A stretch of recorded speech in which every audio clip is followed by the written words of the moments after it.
Welcome to yet another edition of Acfim Talks. My name is Felix Kafuma, who is hosting today's discussion, and today we are having two distinguished guests. I'll be introducing them in a short while.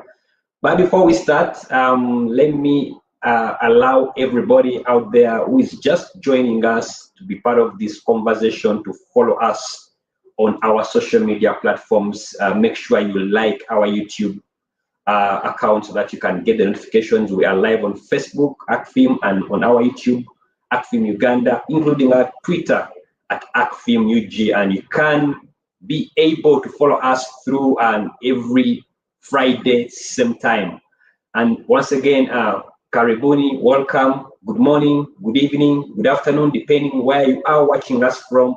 This is Acfim Talks. And today, we are discussing a very interesting topics. I would say it's one of those areas less discussed in the context: access to information and electoral integrity in Uganda.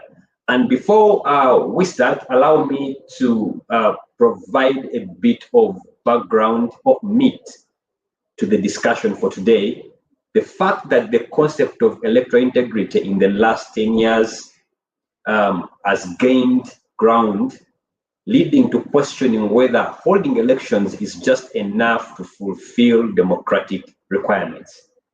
You'll appreciate that election outcomes globally, more so in Africa, have often been contested, being challenged on grounds of integrity deficits in the election process.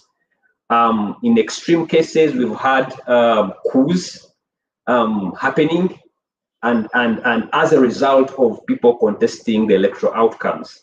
Electoral integrity, in this case, we are referring to a universally acceptable standard principles or norms that govern the appropriate conduct of elections. The Kofi Annan Foundation is one of those that have come up with the definition that tries to anchor the concept within the realm of democracy, because elections fall within the ambit of democracy.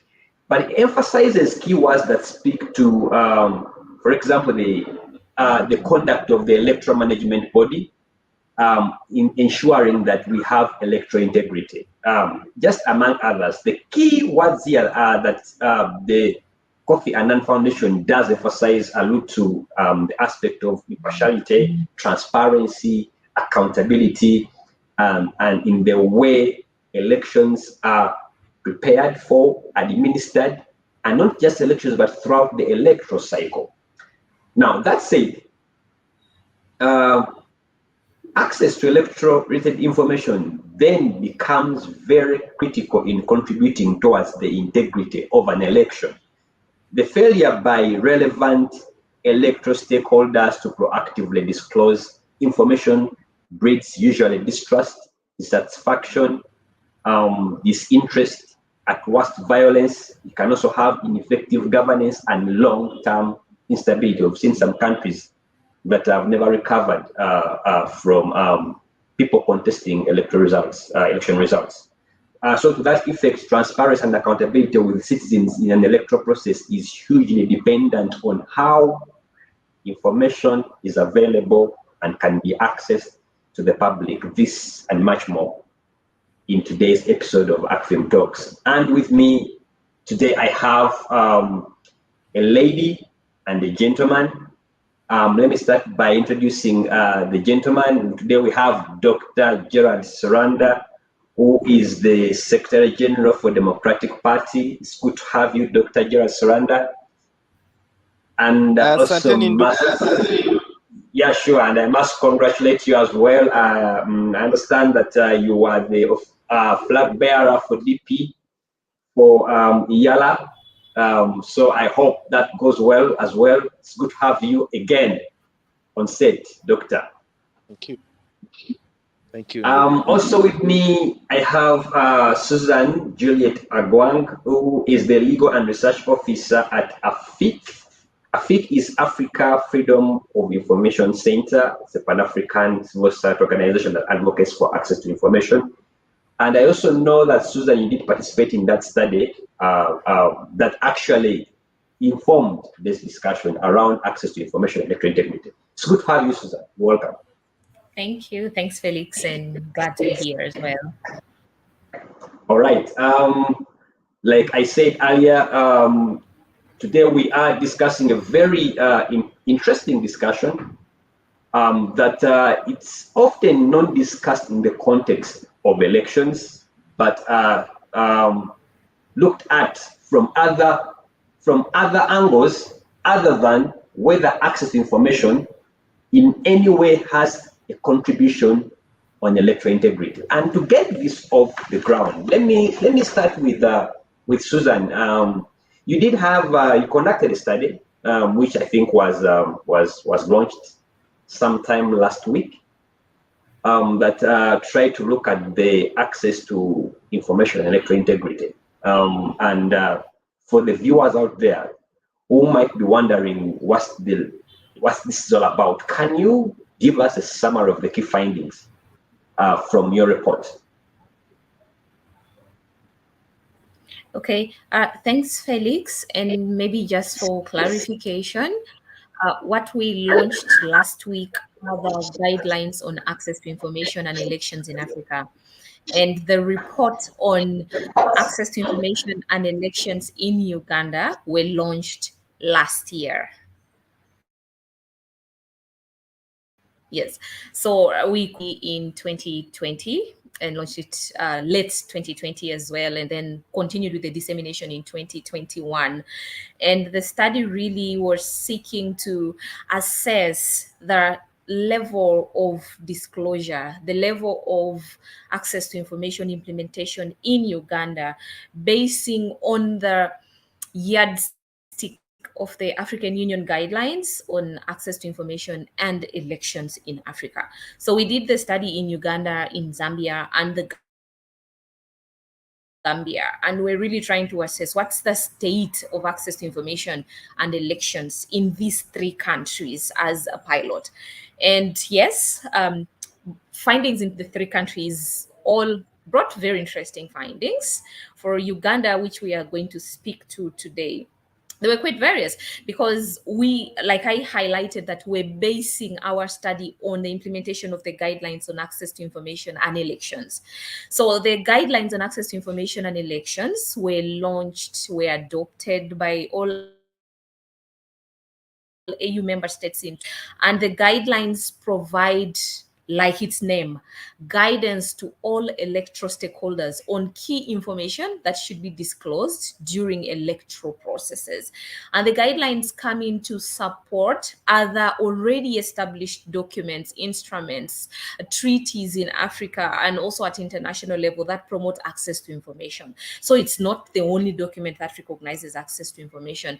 And the guidance then that it offers or provides to the electoral stakeholders, electoral management bodies, political parties, civil society, the media, monitoring missions, electoral monitoring missions, media platforms, among others. So we sought to not just look at how is the country government particularly doing, but we're looking at all electoral stakeholders, including you and I, because I remember we're at Acfim when we're conducting the studies. It was largely an interview based, but also research based desk review. What are the laws in place? What are the mechanisms, what are the experiences of these electoral stakeholders in Uganda? We visited different institutions, interacted with different people, and validated these findings before even the report was finally published. It was not easy getting every stakeholder, because there was also an element of your time bound, and then responses to the interview took a little bit longer some stakeholders, but that we did engage during that time. They supported the findings, which we eventually launched at the end of the day. I will highlight the key findings. One of them being that much as we have, as Uganda, and electoral laws, we also have access to information legal framework. We have the mother legislation, which is a constitution that recognizes the right to information, but there is a challenge to implementation of all these different frameworks.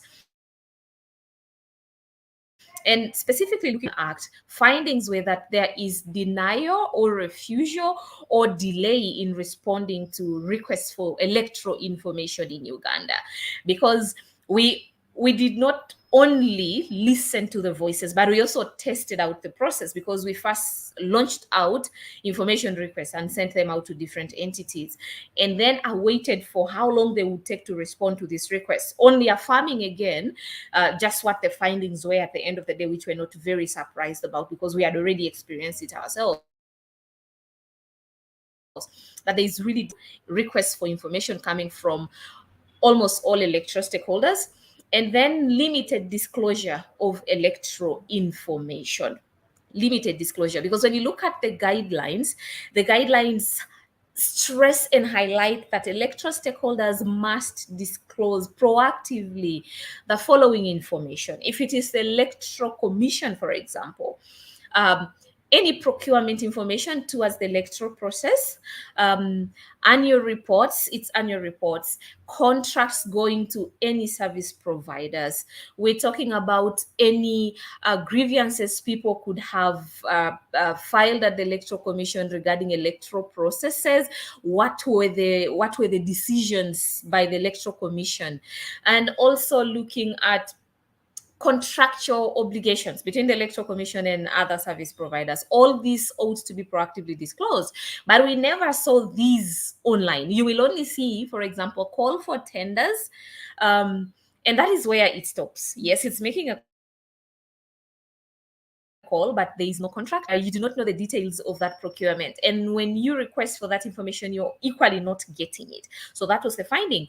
And then secondly, there was the other finding also was that we still have a conflict of laws. We have several laws that recognize rights to information and elections, but there's a conflict. You will find that you have the Political Parties and Organization Act, you have the Electoral Commission Act, you have the Access to Information Act, you have the Constitution itself, but then all the laws seem one gives and then the other one is taking it away. For example, you have the Constitution saying that citizens have a right to information, and then you have the Political Parties and Organization Act saying political parties in Uganda are not public bodies, because our Access to Information Act and the Constitution recognize the fact that citizens have a right to information from public bodies. So private entities like political parties are not entirely. So it's difficult for citizens to access information from political parties if they want. And it's really more to, they will give it if they want to, and if they don't give it to you, cannot hold them accountable under the Access to Information regime. The Political Parties and Organization Act says that political parties, only to the extent that they receive funding from government, are supposed to submit their audited accounts to Electoral Commission, which then will give you, as a citizen who wants the information, that information. But again, like I said, we tested it first and tried to request for this information, audited accounts of political parties, and we're unable to get them. So because you cannot then go to a political party and say, kindly share with us this information, it was difficult. So that was the other finding. But also there are other legislation. You also have the Public Service Standing Orders, you have the Public Service Act. All these affect, because they also say something else, stressing, for example, that people swear the oath of secrecy.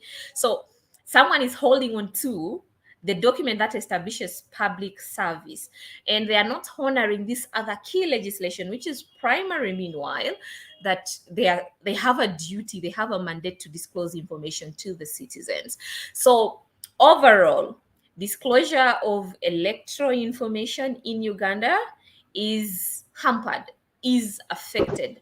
And that was the key finding, that we are not seeing a proper implementation of access to information in elections in Uganda.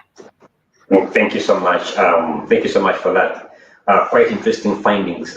Indeed, from experience as Acfim, we've tried to access information from the Electoral Commission on many occasions, and they have not fulfilled their obligation or mandate to furnish us with information. But let me bring in here, Doctor, are you on call? Because what Juliet is just sharing then leads me to a question concerning whether to understand why political parties in this case, because he's talking about the stakeholders, electoral stakeholders, and political parties are part of electoral stakeholders. Why political parties in this case have challenges disclosing information, especially information on campaign income, campaign spending, returns. Why is it that most political parties struggle in this area of disclosing information to the public? Thank you so much, Felix, and I want to appreciate her for the very good. I want to appreciate her for the very, very good presentation and the findings. As a person, I believe that this is a very good thing, but which allows us the audit in two ways. The challenge that we have in this country is that we have ratified many things, but domestication is a problem. It is a challenge. We have signed to many conventions. At the end of the road, sometimes we even want to ask, was it very consultative? Or sometimes we ratify to certain things because we want crossover and tick the box that maybe we have done ABCD to fit in the community that other people have done that. But as a political party, I think we must understand where we are coming from into a multi-party dispensation, where we are driving a vehicle painted multi-party dispensation, but you are engaging the gears of a single system of the hangover of the NRM regime, you know? So there is a lot of fear, and everybody is holding on to into information, and we have a radicalized community, and at the end of the day, you're not sure and safe who are you sharing the information with, and what is the information going to be used, even internally within the party, you know? What is this information that is going to be used? Is it to blow you out? Is it to blackmail you? Is it to malign you? And the regime, both we that are internally within the party, but also the regime. So and that's why we are legislated, and we have a law that, so before I respond to something, I look at what is the law that brings me in place. What is it telling me that I have to do? Just like you have a right. You can belong to any church, you can belong to any religion, but you cannot go and become a bishop at any of the Anglican church or the Catholic church, because there is a process. You have a right to belong, you have a right to associate, but there are also regulations and the processes on how you have to belong to whatever institution you choose to belong to. So the first people that we account to is how do we marry so that this law responds to this, and there is consultation of a lot of this. Because sometimes it's not about the law. What goodwill do we have? You know, do we have the goodwill to let this information go? Do we have the goodwill to make sure that everybody taps in this particular information, even not only accountability, but what is the information on how do you become a DP member? How do you become an NRM member? How can you be voted? How do you run for office? So I think it's important. This is a good initiative that you've come up with, maybe to help us share information so that people know. You know, no information, no right to speak. Most of the time you have no information, you have no right to speak. So the question that allows people to access information is a very important sector. And there is a thin line between democracy and information. Once people are informed, then their democratization process is a key that they can easily thrive and work with it because they know what to do at what particular time, what to do at this specific time. When you go to I know that we can come up, say, we are displaying, we are registering voters. And after voting, information, the law says they have to display so that people know how people voted in a particular period. But that has never been done in Uganda. You know, for instance, if I am a voter in a polling station A in Kasodo Primary School, I've gone through the process of applying, there has been display and of the register. After voting, for instance, I've seen that happen in Ghana. What they do, they have to come back and display so that people can come and see. That's information. How many people turned up to vote and how many women voted, how many votes were spoiled. And so you may avoid at the end of the day to deal with the questions where they say there was pre-ticked ballots. This particular number of people voted. We brought this number of ballot papers. So the question of information is a very key initiative that all of us within the political dispensation have to go with. I'm happy that we are discussing this question at just some 2-3 days after the celebration of the media freedom. You know, there is if you want your democracy to thrive so that people benefit from it, the three arms, you must have the democracy, but there should be the journalism at the end of which is, and then there should be the journalist and the question of information. So I agree that sometimes it's very difficult, but we are coming from a background of fear. We are coming from a background of who am I opening up to? Is this information going to be used, first of all, to blow me? And who is at the end of the day, the receiver of the information, can they screen that this is real information? You know, we are in an era of fake news and all those. How do we work with it? So everybody with their phone is a person who can send out information. And on whether the person who receives can screen, can tell that this is right information or not right information, for me, that's a serious thing that this, the guidance to information, the guide to access to information must also address on how do we, if the information is put, which information do we release to the public and how do we use it? You know, is it going to help the multi-party dispensation grow, or it's not going to help multi-party dispensation? For instance, there is a question, we are going to be voting at Women Council.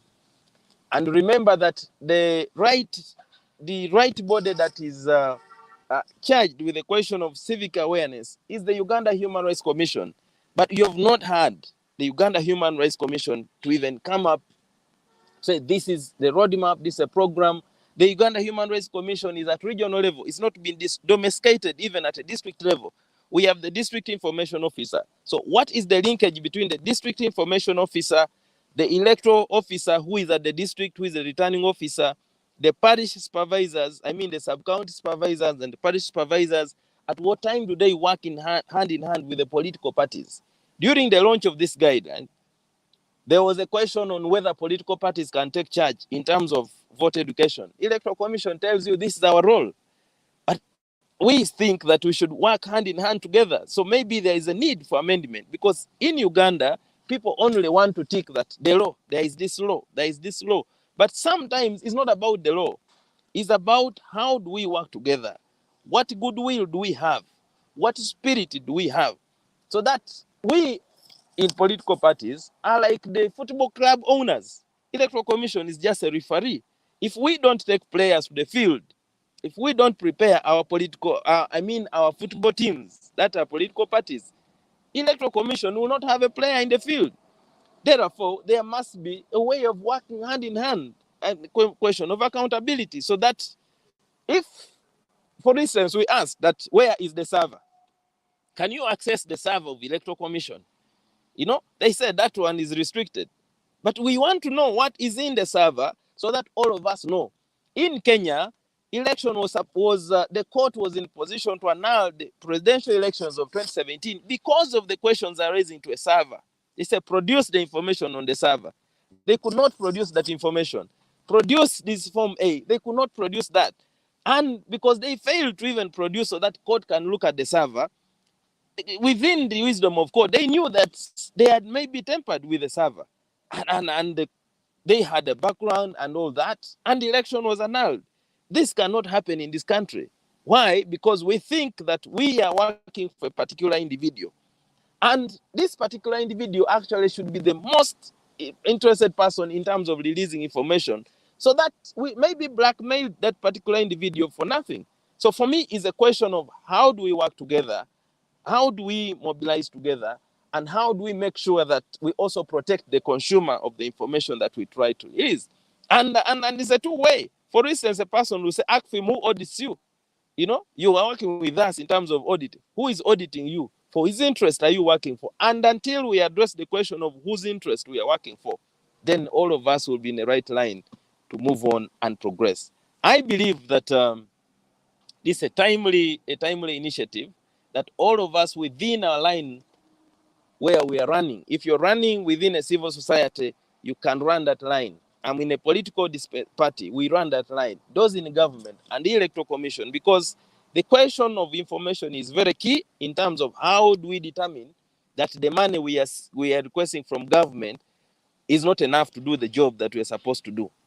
It's very important for us to determine how do we improve, which area do we want to improve, and even this funding that comes, what does it do? Because we are funded to generate policy alternatives, to mobilize Ugandans for political alternatives, but we use the fund for that line. I mean, I think for me, it's a question of only how, let's look at the books of what you're doing. I can give you the books of accounts. You know, you can say properly audited, but is it reflected on the ground? You know, if I tell you that I use this fund, I went to do this mobilization rally in this particular place, is it really that the rally happened? And what was the real thing that we used that fund? Because we received that funding basically to do running day to day and also political mobilization, policy formulation. We are supposed to help government work better by presenting policy alternatives, and the policy alternative comes out sponsorship and a lot of this line. So I agree that I don't think every time Acfim has come to DP for particular information, we have been very helpful in terms of providing. But like I've said, we are very sensitive on who do we release information for. For what are we releasing this information for? And who is this person? And who is he working for? Those are all questions, given the background of where we come from, a political dispensation from one-party system, banning of political parties. And you know that some people have said that by this particular period, there will be no political parties. And maybe this information is also used for a particular period. But I agree, we're a public entity, we receive public funding, we also taxpayers, and the public has a right to know how we use this funding so that they can help us actually agitate and say, we need increment in terms of this funding. In Germany, governments and all parties receive funding, and it is on a particular, a percentage of the budget. And my proposal is that political parties that are very active in line of promoting players in government, political parties front the candidates that can run for president, political parties front candidates that run for members of parliament, district local governments. Therefore, these are very sensitive areas because we have decided that we are a multi-party dispensation. And so I think we should maybe just determine, say, a particular percentage of a budget should be put to political parties to run this. This is not only in Uganda. In Kenya, that is being done. In Rwanda, that's being done. And several countries. In Malawi, that's being done. And you can see that these countries in Africa, Malawi and Kenya, for example, they have been in position to have a transition, to see from one leader to another leader, because people have information. Once you have information, you have the power. Once you have the information, you have the right to discuss. Once you have the information, you have the right to say, this is wrong, this is right. And it's important processes and integrity move hand in hand with information.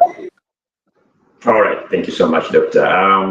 I'll be reading the comments that are coming through on the screen after the break. But before we go for the break, I think I can slot in one question for Susan briefly, because we're going for a break in about 2 minutes or 3. Speaking from what Doctor is saying, when I was reading your report, I could see that there are 2 main ways through which public can access information held by public bodies. It can be through public request, which is referred to as reactive disclosure, which is very common actually practice in Uganda here. In most cases, we have to ask, we have to request for information to be given, if it is given anyway. But also there is what we call the proactive disclosure, where it's the initiative of the public body to disclose information. But why is it that proactive disclosure specifically of information by electoral stakeholders in Uganda seems to be a challenge?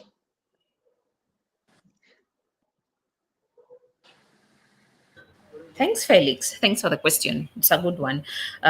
So, like you've already highlighted it, there are 2 forms of disclosure of information, key ones.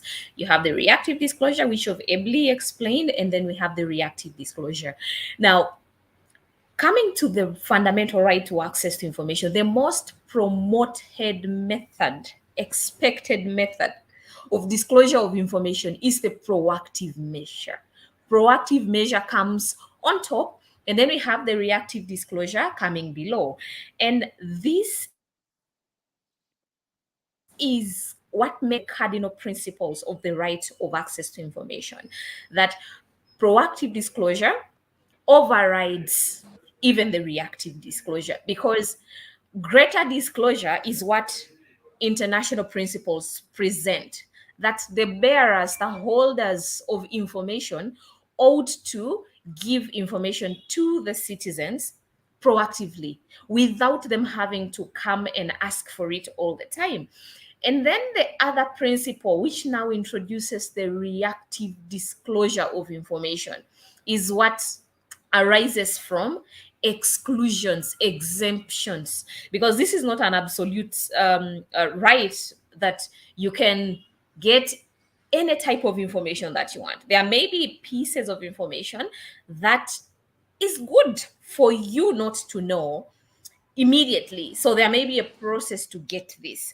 Now, the exemptions to access to information then interactive disclosure of information. And this principle stresses the fact that there should be, if it is, we're looking at 100%, 90% disclosure should be proactive.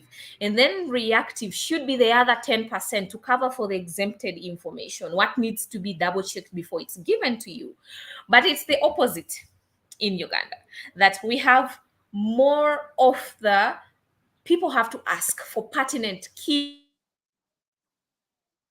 critical information. And then there's limited proactive disclosure coming from what we would ordinarily expect to see happening all the time. Because even if you look at our own law, look at the Access to Information Act, it promotes proactive disclosure. Because if you look at Section 27 of the Access to Information Act, it breaks down that every 2 years, public institutions must draw a lineup of all information that should be put out to the public. This plan should be there, a proactive disclosure plan for every public institution. But then we have a lot of request for information, and with the request for information comes with mute, denial, keeping quiet most of the time, which is very unfortunate. And picking from what Dr. Siranda highlighted, he talked about who are we giving the information? For what are they? For what may the person want the information for? And these are all characteristics of a distorted state, a distorted system whereby citizens do not trust their government, and government, for fear of citizens knowing what actually happens, is trying to live in secrecy and hide some of this critical information. It's really a norm that in most African countries, and Uganda precisely, we wake up to certain policy proposals or even already passed policies without us having a contribution to it. Even if it's in a homestead, how are you going to trust your spouse when they are not open? With openness, with transparency comes natural trust. If we could only try and implement that, we would just see that it happens just naturally, gently along, that people will automatically trust their government. And again, Dr. Siranda also highlighted that with information comes empowerment. He has shared examples of our neighbors. Yeah, I know all countries have challenges, but at least with the challenges, we can aggregate to this degree. We really have empowerment in some countries. Kenya, for example, that a Kenyan citizen will not just sit down and watch. But this comes with a promotion of access to information, because they know what they are entitled to, they have seen it, and they are going to challenge it because they know that they are right. They have the information, and they will talk with, and they'll share their grievance with an informed background, informed opinion. And you can be very confident with your knowledge, with your empowerment at that time. But where you're deprived of critical information, you even try to talk against it with fear that what if what I am trying to push for is not the right thing. So I think, to directly answer your question, I think that we do not have much of proactive disclosure in Uganda, because we still have an element of we don't trust each other. Political parties do not trust government, citizens don't trust government, and it's a legitimate cause. Government, on the other hand, also seems not to trust us, because if they trusted us, the people, the citizens, and the citizens, by the way, includes themselves, because for a government to directly and properly run a state, it needs the people to come together and participate and work with them. But where we don't have a meeting of the minds, even them will be deprived of the information that would enable them to adequately and proper issues that may be there in the communities. And people cannot appreciate when they do not know what to appreciate. So it's really very important that we go back and rethink our policies. They're there, but we need to rethink them and implement them so much better. That proactive disclosure is what is going to build trust between us and the citizens and government that leads us. Thank you so much. Thank you so much. We are going for a short break, and when we come back, we will resume with, I will start with Dr. Suranda, but also be able to read those comments that are coming through on our screen. Let's go for a break, and then we shall return.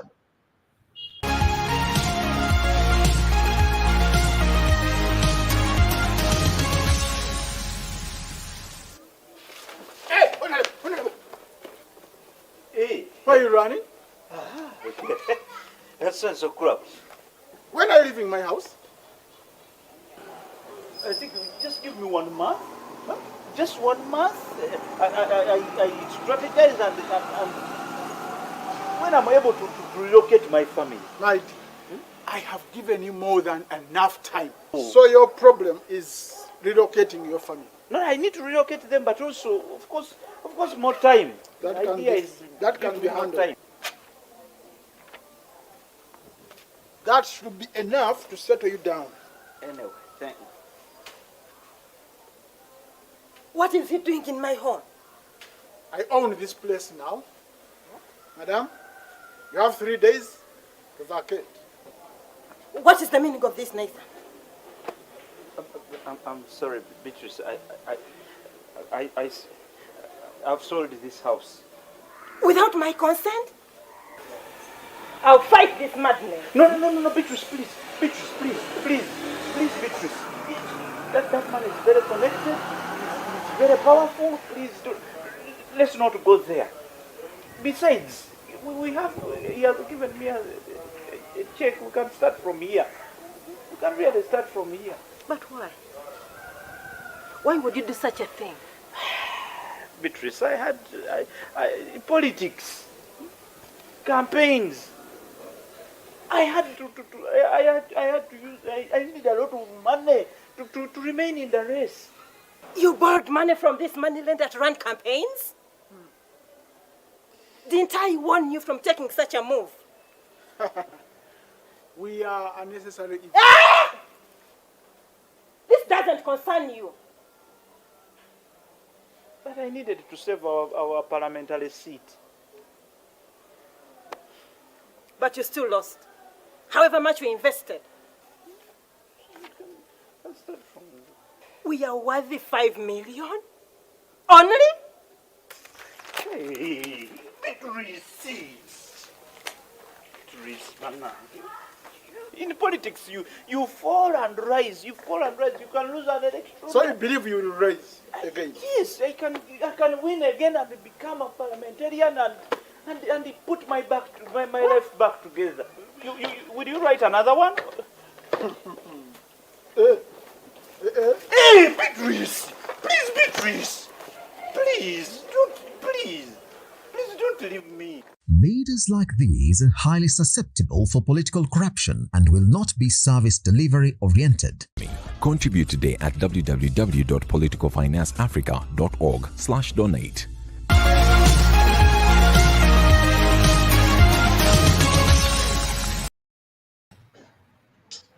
You're still watching Acfim Talks, and with me I have Dr.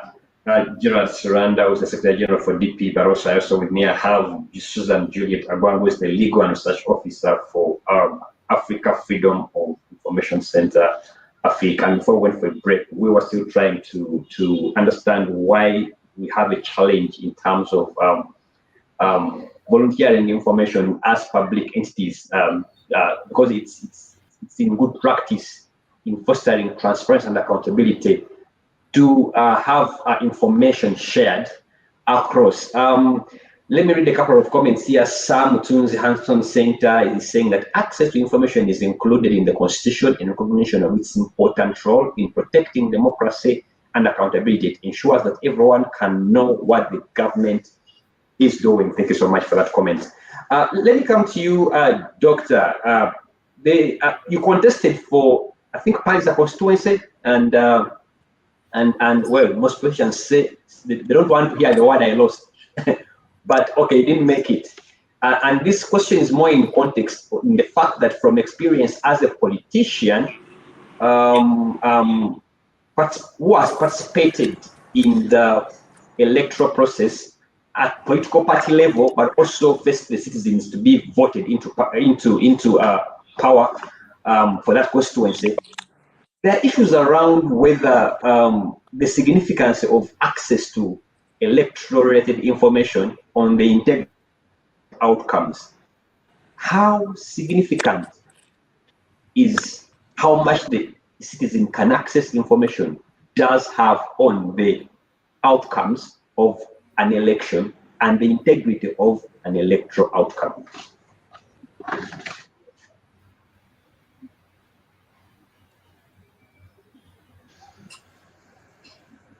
Doctor? I think you've some network issues. I've not picked some of the. Oh, okay, okay. Did you pick? Okay, let me repeat the question. Let me repeat the question for clarity. My question is really about the significance in terms of accessing electoral-related information on the integrity of electoral outcomes, and mainly, I'm coming from the angle that as a politician, you contested for Palisa constituency, you are also contested within the political parties, but how significant is access to information in terms of delivering the uncontested electoral outcomes? Thank you so much. Just like I said, that information is power. When you have no information, you have no right to speak. When you have the information, you have a right choice. You can take a choice. First, in terms of what are the candidates saying, so that you vote not by rumor, like candidate Agambiechi, the other candidate Agambiechi, you don't vote by rumor. It means you're going to make a decision based on facts, based on information,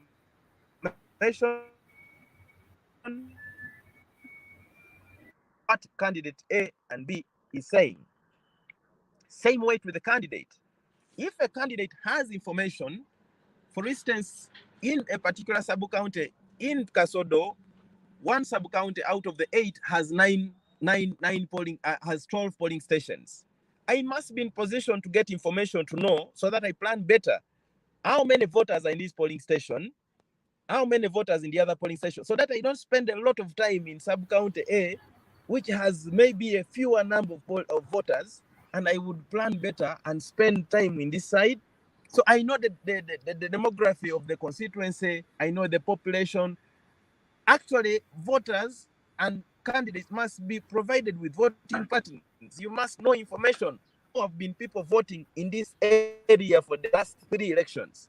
You know, how have candidates scored? How have the women voted? How have the men voted? And how have the youth voted in this particular area? How many voters are disabled? So that you plan better on how to get them to the polling station or how to reach them. Because you're not going to get a voter coming to the polling station to vote for you if you've not done an outreach to them. So information is very significant to the democratization process and the final verdict of who is going to win. Remember, you look at the COVID-19 situation, where we're now not allowed to do mass rallies. We're supposed to do radio talk shows, meet a few people and talk to them. But you actually have a district like Palisa where you don't have a radio station. You have to go to Mbale. But now the restrictions of COVID say you're not supposed to jump on a border at a particular period of time. You know, you're supposed to, a border don't carry people, or when you carry one at this particular period. These talk shows are in the evening. That's when people can listen to you. Because during the day, you're going to talk to the maids and children at home. There is nobody that has a radio. The man who has it has worked with it. Either the radio is on the phone, the woman has no phone. The biggest number of people that are our voters might be the women, but they have no access to information. They have no means to access the information. Even if I want to give it, there are no means. So you have to organize either community barazas. There are community centers in our villages where we knew we would go to this mango tree, we would go to this one, either the church. But the church is also telling you we have stopped politicians from giving information. And yet that's the only center where God has collected people every Sunday, every Saturday, every Friday for you to give information. So whoever is the biggest stakeholder who has paid paint, who has bought a particular maybe rent or iron sheet, will be given their time to speak. So the question of information, we must have a strategy on how we lay. Remember, our community had the best structure on how to get. By the way, Uganda is a community that has, from the village level, representation. From the village level, you now have security VISOs, village internal security officer, you have PISOs, parish internal security officer, you have GISO, Gombolola chief security officer, you have the CASO county officer, you have the DISO to that level. Now, if the way we structure to protect people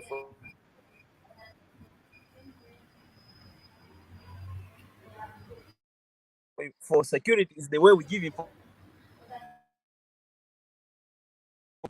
no information, no right to speak. No information, wrong decision making. You prejudge a person because of information. So as a candidate that has gone through the process of the party processes, I know that if I don't have information to know who are the voters, then I will be campaigning the wrong people. I have been a candidate in party primaries for IALA. Now, the voters of DP for IALA are the national members of the National Executive Committee. Now, if you don't have information, you will go campaigning before the NEC, before Parliament, because you think for IALA is Parliament in my party.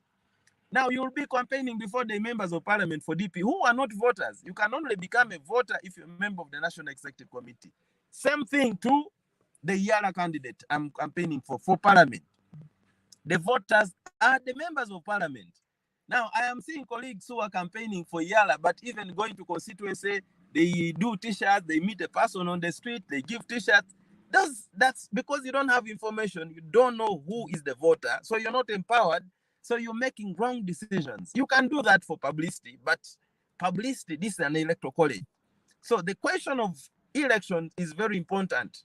Now to the Women Council, Electoral Commission should be telling us who are the voters at village level for women council, who are the voters at parish level for women council, who are the voters at sub-county level, because people don't know, and this an enclosed electoral college. So the question of democracy, like I say, there is a thin line. You cannot separate democracy with information and with governance. And once people have the information, then they determine who is better. In election, we sell manifestos, we sell agendas.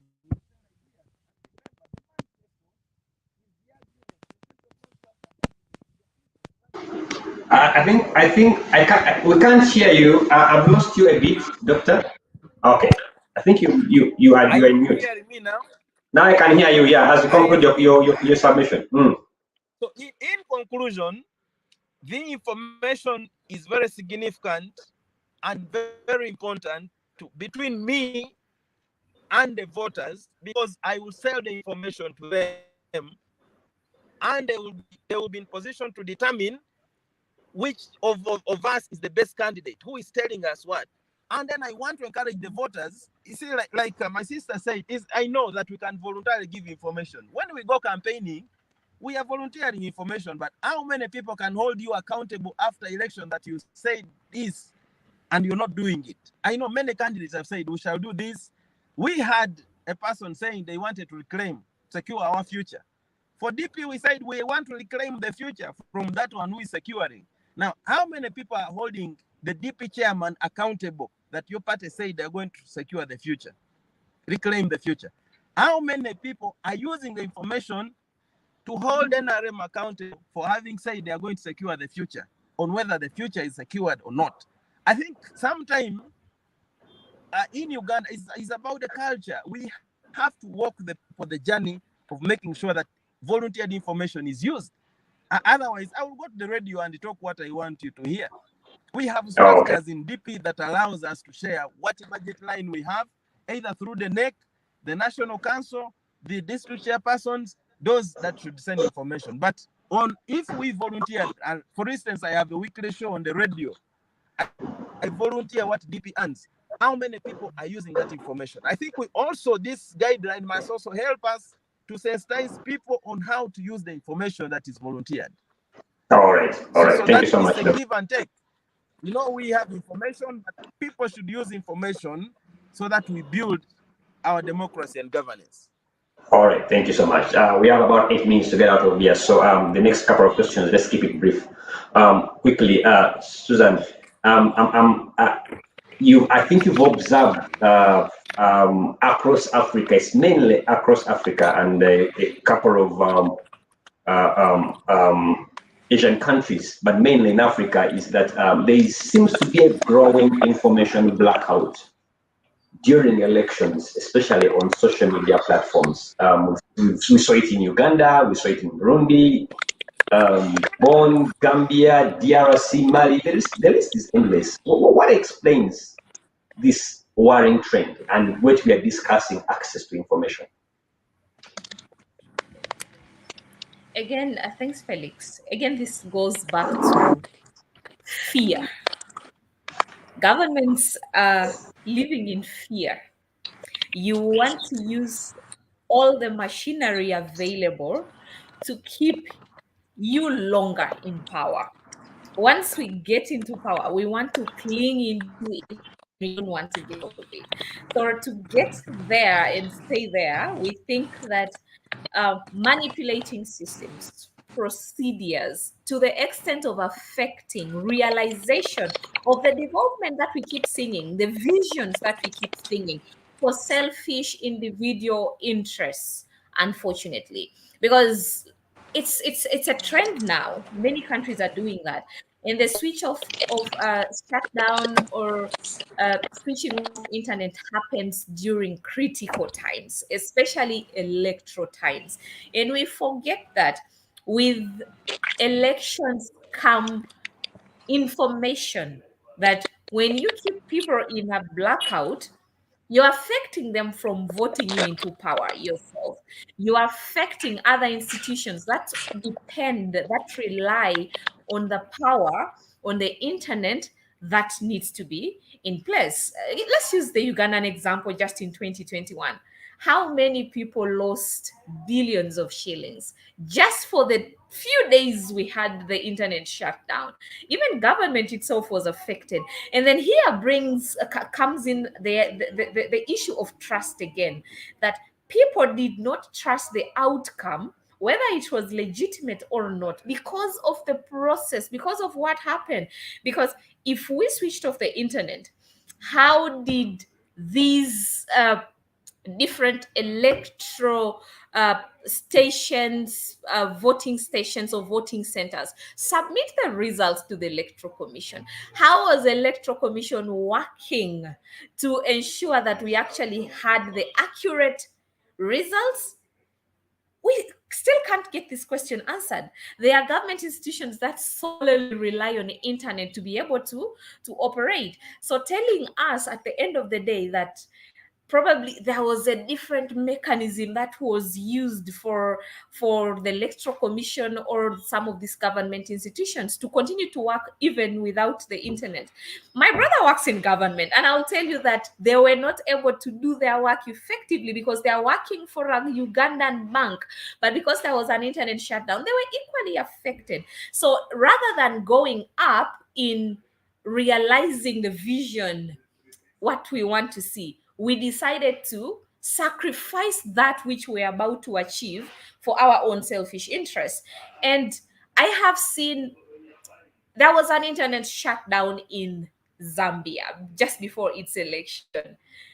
And unfortunately, the person who ordered for the internet to be switched off still lost the election, because at least the people of Zambia were empowered and they devised means of accessing information even without the internet. Gambia's elections successfully have gone on without the shutdown of the internet. Hopefully, we can learn from some of these countries that have seen changes, proper change in their democracies when even the internet is on. Thanks, Felix. All right, thank you so much, Susan. We are now coming to the tail end of our discussions, and just going to allow conclusion and your parting shots. First, I don't know whether doctor is on call, but if doctor is not on call, doctor, are you on call?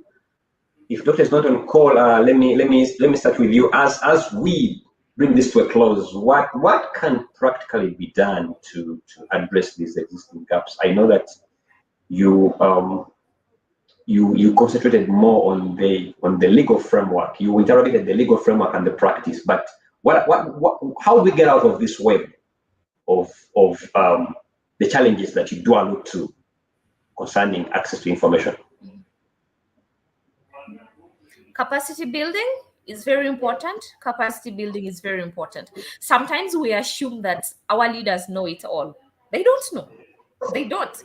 Even up to in those who represent us at international, regional level, sometimes they don't know the real issues. Yes, they have the capacity, the expertise to do what they are assigned to do, but then they are not abreast with the instruments that we have in place. Yes, the time when we had the AU missions in Uganda, some of them openly said, "Oh, we did not know this is not happening. We are going to work towards addressing it." So capacity building is important for both government and the citizens. That's very important. And once a local person up to the grassroots is aware, is empowered with information, it's only at that point that they will realize that I think it's important for us to share feedback. It's important for us to hold them to account. And at that point, they will also trust. They will still keep trying to change it and hold government to account. And then lastly, I know that we've not had enough time to talk about it, but I'm very hopeful that next time Acfim can do something for persons with disabilities as well. We have interacted with persons with disability throughout the project on access to information and elections. And they are the group that has been left behind. Not because they are different. We are the same. We are the same. access to information for me should be the same for them. So what mechanisms have been put in place to ensure that they have equal footing, they have equal say in this? Do they have equal representation when it comes to issues of access to information during electoral processes? After all, they also qualify for elective positions. So let's also address that other challenge and learn from countries that have been able to apply and have inclusiveness during their electoral processes. Those two key things are very important for me. Thank you so much, Susan. Doctor, you're just in time for your parting shots in under 60 seconds.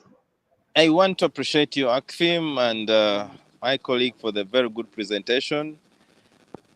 Right to information is right to empower people.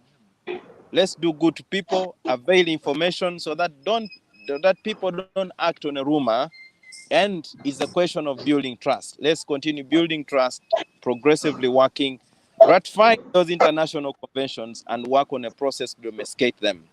Let's take information to the people, but also we should design a mechanism to deal with the question of fake information or fake news, which affects how people reason. I want to encourage the government and all of us to avail information so that people don't judge us based on bias without having facts on information. It's a right to go, and we will help to grow a multi-party dispensation, because once people have information, then they choose right leaders, and they have information to hold the leaders accountable. And that's the integrity we're looking for.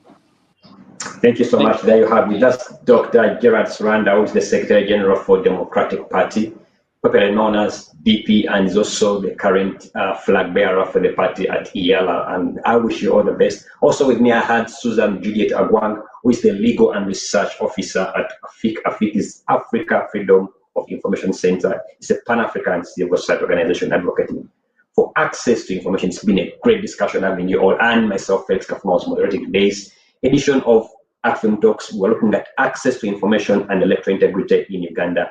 Wish you all the best. Stay safe. Bye-bye. Till next week sometime. Stay blessed.